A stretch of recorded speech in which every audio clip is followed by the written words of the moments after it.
बातमी आहे डोंबिवलीमधली। डोंबिवलीमध्ये एका इमारतीत मराठी विरुद्ध अमराठी असा वाद उफाळलाय। सत्यनारायणाची पूजा, हळदी कुंकवाचा कार्यक्रम याला अमराठींनी विरोध केलाय। मराठी अमराठी रहिवासी हे आपापसामध्ये भिडले। हे प्रकरण पोलीस ठाण्यापर्यंत पोहोचलं। डोंबिवलीच्या नांदिवली भागामध्ये मराठी अमराठी रहिवाशांचा हा वाद झालाय आणि या वादाचा व्हिडिओ सोशल मीडियावरती व्हायरल होतोय। यावेळी आम्ही हळदी कुंकू प्लस सत्यनारायण पूजा आयोजित केली होती। तर हा सतत माणूस आम्हाला येऊन सतत की हे तुम्ही आम्हाला विचारल्याशिवाय कसं केलं, आणि हे आम्ही आमच्या स्वखर्चाने करणार होतो, सोसायटीकडे एकही पैसा न मागता करणार होतो। आणि त्याने आता म्हणजे मराठी माणसांना अशी शिवीगाळ करूनच आमचं त्याने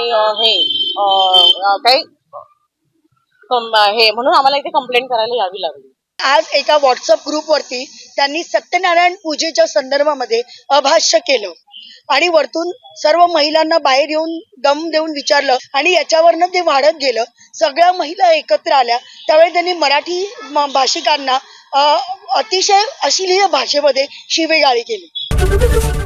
एबीपी माझा, उघडा डोळे बघा नीट।